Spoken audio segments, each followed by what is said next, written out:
নমস্কাৰ সকলোকে স্বাগতম জনাইছো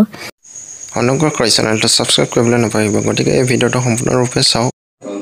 ফাইনেলি এডিআৰই ফৰ্থ গ্ৰেডসকলৰ ক'ত পোষ্ট পাব তেওঁলোকৰ বাবে এখন নটিচ আহিছে ইতিমধ্যে নটিচখনত ইয়াক জনাইছে যে কাইলৈ ৰাতিপুৱা 11টা বজাত ফৰ্থ গ্ৰেডসকলে চাব পাৰিব তেওঁলোকৰ পোষ্ট সিলেকশ্যন কোন বিভাগত পৰিছে গতিকে তেওঁলোকে কাইলৈৰ কাৰণে অপেক্ষা কৰক কাইলৈ 11টা বজাত ৰাতিপুৱা চাব পাৰিব তেওঁলোকে নিজৰ পোষ্টিং কোন বিভাগত হৈছে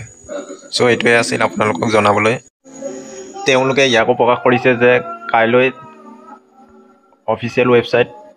www.assam.gov.in ত প্ৰকাশ পাব বুলি কৈছে গতিকে আপোনালোকে কাইলৈ এই ৱেবছাইটটোতে চাব পাৰিব আপোনালোকৰ ক'ত পোষ্টিং হৈছে অথবা www.sevaonline.org তো আপোনালোকে চাব পাৰিব আপোনালোকৰ এপ্লিকেশ্যন নাম্বাৰ আৰু ডেট অফ বাৰ্থটো মাৰি আপোনালোকে চাব পাৰিব নিজৰ পোষ্টিং প্ৰক্ৰিয়া ক'ত কেনেকৈ হৈছে